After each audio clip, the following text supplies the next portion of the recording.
जय जोहार, नमस्कार। दैनिक छत्तीसगढ़ चैनल देख रहे हैं आप। मैं हूं आपके साथ अभिजीत कुमार और करते हैं आज की खबरों की शुरुआत सबसे पहली बड़ी खबर के साथ। इससे पहले छत्तीसगढ़ से अगर आप और देखना चाहते रोजाना छत्तीसगढ़ के समाचार तो नीचे लाल कलर का सब्सक्राइब बटन दिया है, जिसे दबाकर चैनल को आपको सब्सक्राइब करना है। पहली बड़ी खबर, विद्यार्थियों के हित में छत्तीसगढ़ सरकार ने बड़ा निर्णय लिया है।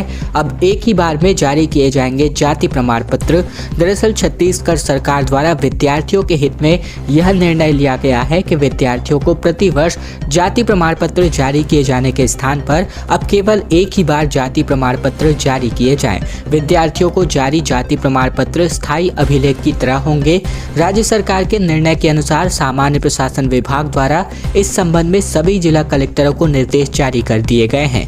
सामान्य प्रशासन विभाग द्वारा जारी कलेक्टरों को दिए गए निर्देश में स्पष्ट रूप से कहा गया है कि स्थायी सामाजिक परिस्थिति प्रमाण पत्र यानी कि जाति प्रमाण पत्र की मान्यता समय के द्वारा सीमित नहीं होगी, अर्थात यह कालातीत नहीं होगी और यह सर्वदा के लिए मान्य होगा। यह एक तरह से स्थायी अभिलेख है। बार बार जाति प्रमाण पत्र जारी किए जाने की आवश्यकता नहीं है। 6.5 लाख घरों में 2 दिनों तक नहीं आएगा पानी। शिवनाथ नदी के इंटकवेल में यार्ड में मेंटेनेंस के चलते इस प्रकार की समस्या होगी। नगर पालिक निगम भिलाई क्षेत्र के 6.5 लाख से अधिक नलों में 2 दिनों तक पानी नहीं आएगा। दरअसल शिवनाथ नदी के बने लगभग इंटकवेल यानी कि मरम्मत का कार्य चल रहा है और इसके चलते 11 और 12 नवंबर को पानी सप्लाई नहीं होगी। नगर पालिक निगम भिलाई के कार्यपालन अभियंता संजय शर्मा के मुताबिक 11 और 12 नवंबर को शिवनाथ नदी स्थित इंटकवेल यार्ड में विद्युत विभाग की ओर से आवश्यक मेंटेनेंस का काम किया जाएगा।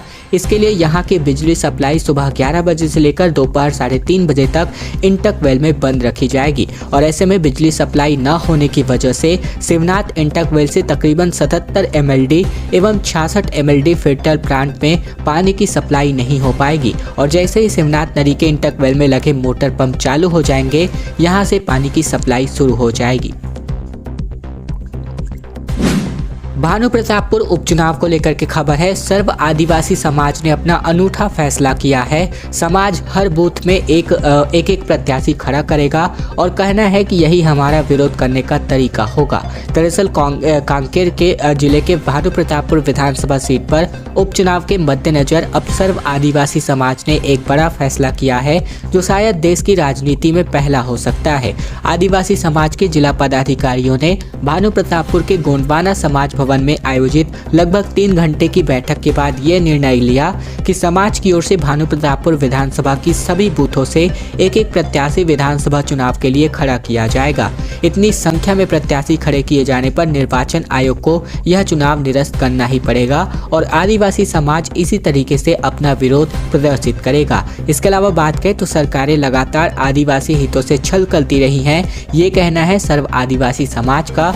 इनका कहना है कि 5वीं अनुसूची में लागू पेशा कानून हो या फिर अनुसूचित जनजाति के लिए आरक्षण 32% से घटकर 20% तक आ जाना, यह सब आदिवासी समाज के हित के सर्वथा खिलाफ है और अब अपने हितों को पाने के लिए आदिवासी समाज पूरी तरीके से जागृत हो गया है। फिलहाल आदिवासी समाज के पदाधिकारियों का प्रेस कॉन्फ्रेंस में यही कहना है।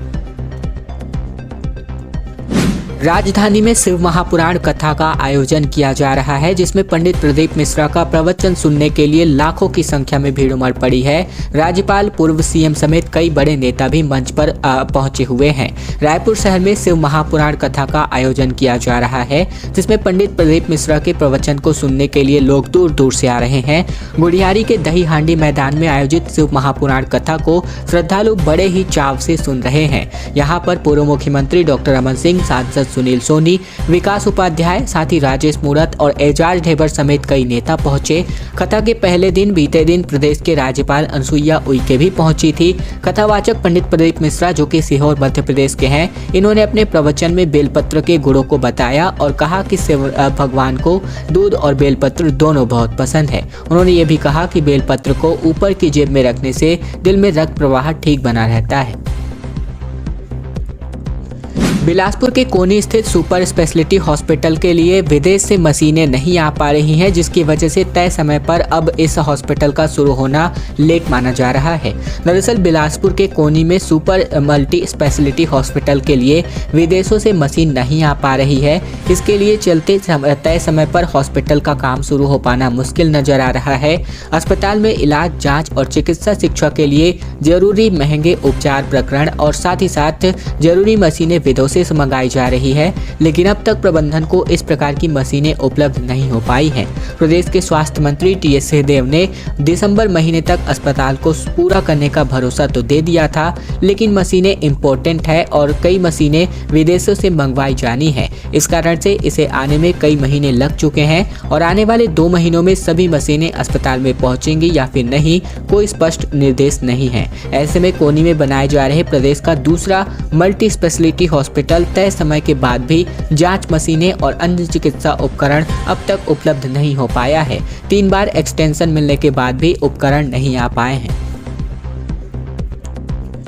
ऐसे जिलों का क्या फायदा जो कि गठन को 2 साल हो गए हैं, लेकिन अब तक इस पर कोई भी जनदर्शन के एक भी प्रकरण का निराकरण नहीं हो पाया है। छत्तीसगढ़ में नवगठित जिलों की घोषणा हुए साल भर से ज्यादा बीत गए हैं। जिला अस्तित्व में आए 2 माह से अधिक समय हो गए हैं, लेकिन नए जिलों के जनदर्शन में आने वाली फरियादियों की समस्याओं का समाधान नहीं हो पा रहा है। 5 नए जिले अब तक बात करें तो समस्या में कुल मिलाकर 108 आवेदन जनदर्शन के आए हैं और इनमें से एक भी मामलों का निराकरण नवगठित जिलों में नहीं हो पाया है। वजह चाहे जो भी हो, फरियादियों को चक्कर काटने को मजबूर होना पड़ रहा है। उल्लेखनीय है कि प्रदेश सरकार के मुख्यमंत्री भूपेश बघेल ने 15 अगस्त 2021 को 5 नए जिले बनाने की घोषणा की थी। ऐसे में सितंबर माह के प्रथम और दूसरे सप्ताह में ये 5 नए जिले अस्तित्व में भी आ गए। कलेक्टर, एसपी के साथ साथ डिप्टी कलेक्टरों को भी पदस्थापना इन नवगठित जिलों में कर दी गई, लेकिन अब तक फरियादियों की जनदर्शन में समस्याओं का निराकरण नहीं हो पा रहा है। सूर्यकांत सहित लगभग 4 आरोपी अब जेल चले गए हैं। बचाव पक्ष ने कर्नाटक हाईकोर्ट के स्टे का हवाला देकर राहत मांगी। 1 दिन की न्यायिक रिमांड, फिर एक बार फिर से आज सुनवाई होगी। छत्तीसगढ़ में मनी लॉन्ड्रिंग के आरोप में गिरफ्तार कोयला कारोबारी सूर्यकांत तिवारी, लक्ष्मीकांत तिवारी, साथ ही सुनील अग्रवाल और आईएएस समीर बिश्नोई को थोड़ी राहत मिल गई है। ईडी की विशेष अदालत ने 4 आरोपियों को न्यायिक रिमांड पर 1 दिन के लिए जेल भेज दिया है। इस मामले में एक बार फिर से आज सुनवाई होगी। बचाव पक्ष के वकील फैजल रिजवी के मुताबिक ईडी ने कर्नाटक के बेंगलुरु में दर्ज की जिस केस के आधार पर शिकायत दर्ज की थी, उस पर कर्नाटक हाईकोर्ट ने स्टे कर दिया है। आज की सुनवाई में बचाव पक्ष ने कहा कि अगर मूल एफआईआर पर किसी भी तरह की कार्यवाही से स्टे मिल गया है तो उससे संबंधित सभी कार्यवाहियां रुक जानी चाहिए। भानुप्रतापपुर विधानसभा सीट से नामांकन शुरू हो चुका है। विधायक मनोज मंडावी के निधन के बाद ये सीट खाली हुई थी, जिस पर 5 दिसंबर को मतदान संपन्न होना है। छत्तीसगढ़ के कांकेर जिले में भानुप्रतापपुर विधानसभा सीट से नामांकन शुरू हो गया। विधानसभा चुनाव में खड़े होने वाले प्रत्याशी कुछ ही देर में नामांकन फॉर्म भर लेंगे और ऐसे में बताया जा रहा है कि इस सीट से चुनाव लड़ने के लिए भाजपा और कांग्रेस के कई दिग्गज नेता मैदान में उतरे हैं। हालांकि दोनों पार्टी की तरफ से टिकट अभी भी निर्धारित नहीं की गई है। इसके अलावा बात करें तो नामांकन की तारीख 10 से 17 नवंबर के बीच है। नाम वापसी 21 नवंबर तक, साथ ही चुनाव 5 दिसंबर को होगी, जिसमें कुल मतदाताओं की संख्या 1,95,000 है। इसके अलावा बात करें तो बीते कुछ दिनों पहले ही विधायक मनोज मंडावी की हार्ट अटैक के माध्यम से मौत हो गई, जिसके बाद से ये सीट खाली पड़ी है। ऐसे में बात करें तो चुनाव लड़ने के लिए भाजपा और कांग्रेस के कई दिग्गज नेताओं की लाइनें लगी हैं। कांग्रेस से मनोज मंडावी की पत्नी सावित्री मंडावी, वीरेश ठाकुर समेत अन्य की दावेदारी है, तो वहीं भाजपा से ब्रह्मानंद नेताम, देवलाल दुग्गा समेत अन्य ने भी अपनी दावेदारी पेश की है। प्रधानमंत्री के बयान के बाद अब मुख्यमंत्री भूपेश बघेल की गुगली सामने आ रही है। मुख्यमंत्री का कहना है कि चिटफंड और नान घोटाले की ईडी से जांच कराए, मैं जरूर सहयोग करूंगा। छत्तीसगढ़ में हुए नागरिक आपूर्ति निगम और नान और साथ ही साथ चिटफंड घोटाले पर विवाद अब भी जारी है। इस बीच प्रधानमंत्री मोदी ने हिमाचल प्रदेश के चुनाव को लेकर दिए एक बयान पर मुख्यमंत्री भूपेश बघेल ने बयानबाजी की गुगली डाली है। उन्होंने कहा कि 2014 से 2018 तक छत्तीसगढ़ और केंद्र में भाजपा की ही सरकार थी, लेकिन उनमें ना तो चिटफंड घोटाले की जांच हुई और ना ही नान घोटाले की। मैं सहयोग को तैयार हूं, आप दोनों मामलों में ईडी प्रवर्तन निदेशालय से जांच कराइए। भाजपा की महिला हुंकार रैली में शामिल होने के लिए स्मृति ईरानी आज बिलासपुर पहुंचेंगी। दरअसल केंद्रीय स्मृति मंत्री ईरानी जो है केंद्रीय मंत्री स्मृति ईरानी जो है एक दिवसीय दौरे पर छत्तीसगढ़ के बिलासपुर आ रही हैं। केंद्रीय मंत्री ईरानी भाजपा के महतारी हुंकार रैली में शामिल होंगी। प्रदेश कार्यालय सह प्रभारी रजनीश शुक्ला के मुताबिक केंद्रीय मंत्री स्मृति ईरानी सुबह 8:45 को नियमित विमान के माध्यम से रायपुर विमानतल पहुंचेंगी। तत्पश्चात कार द्वारा बिलासपुर में छत्तीसगढ़ भवन जाएंगे और वहां लगभग 1:30 बजे पटेल मैदान जगमल चौक से महतारी हुंकार रैली का नेतृत्व करेंगी और नेहरू चौक से सभा को संबोधित करेंगी। छत्तीसगढ़ में एमबीबीएस की 1720 सीटों में अब एडमिशन होंगे। चंदूलाल चंद्राकर मेडिकल कॉलेज को एमसीआई से 150 सीटों की मंजूरी मिल चुकी है। राज्य सरकार के अधिग्रहण के बाद अब भिलाई स्थित चंदूलाल चंद्राकर मेडिकल कॉलेज में फिर से मेडिकल की क्लासेस अब शुरू होंगी। 4 सालों बाद मेडिकल काउंसिल ऑफ इंडिया ने यहां 150 एमबीबीएस सीटों की मान्यता दे दी है। इन सीटों में एडमिशन साल 2022-23 के सत्र के लिए चल रही काउंसलिंग के तहत ही होंगे। एथेनॉल से पेट्रोलियम बनाने के लिए छत्तीसगढ़ में प्लांट लगेगा। केंद्रीय राज्य मंत्री का दावा 2025 तक कम होंगी पेट्रोलियम पदार्थों की कीमतें। केंद्रीय पेट्रोलियम राज्य मंत्री रामेश्वर तेली के मुताबिक साल 2025 में पेट्रोलियम पदार्थों की कीमतें कम होंगी। इसके लिए केंद्र सरकार अब घरेलू पेट्रोलियम उत्पादनों की योजना पर काम कर रही है। छत्तीसगढ़ में चावल और पानीपत में पराली से एथेनॉल बनाने की योजना की गई है। इससे किसानों को फायदा होगा और घरेलू पेट्रोलियम पदार्थों का उत्पादन भी होगा। महतारी हुंकार रैली पर कांग्रेस का तंज। यूपी, बिहार, गोवा और गुजरात देखे फिर आए छत्तीसगढ़। रेलबंदी के विरोध में केंद्रीय मंत्री को दिखाएंगे काले झंडे। छत्तीसगढ़ में भाजपा की महतारी हुंकार रैली पर कांग्रेस ने तंज कसते हुए कहा कि कांग्रेस नेताओं ने कहा कि भाजपाइयों को पहले उत्तर प्रदेश, बिहार, गोवा और गुजरात को देखना चाहिए। वहां महिलाओं पर अपराध की क्या स्थिति है। ये सभी राज्य छत्तीसगढ़ से काफी आगे हैं। भाजपा अब विधानसभा चुनाव नजदीक आने पर इस तरह के प्रोपेगेंडा चला रही है। वही कांग्रेसियों ने रेलबंदी के विरोध में केंद्रीय मंत्री स्मृति ईरानी को काले झंडे दिखाने का ऐलान किया है।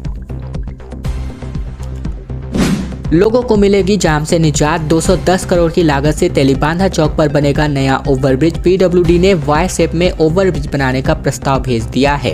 राजधानी वासियों के लिए राहत भरी खबर। तेलीबांधा चौक पर वाई शेप में ओवरब्रिज बनाने के लिए शासन से अनुमति मिल चुकी है। इसका निर्माण 210 करोड़ की लागत से किया जाएगा। इसके बजट के लिए पीडब्ल्यूडी केंद्रीय भूतल परिवहन मंत्रालय को फाइल भेजने वाला है।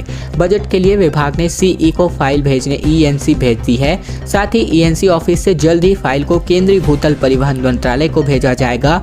बजट मिलते ही इसका निर्माण कार्य भी जल्द ही शुरू होने वाला है। ओवरब्रिज 1940 मीटर लंबा और 22 मीटर चौड़ा बनाया जाएगा। खैर दोस्तों, आज की खबरों का सिलसिला बस यहीं तक का था। वीडियो पसंद आए तो वीडियो को लाइक कर दीजिएगा। चैनल पर नए हैं तो चैनल को सब्सक्राइब कर लीजिएगा ताकि प्रतिदिन की महत्वपूर्ण खबरें, छत्तीसगढ़ के समाचार बिना किसी रुकावट रोजाना हम आप तक पहुंचा सके। तो चैनल जरूर सब्सक्राइब कीजिएगा।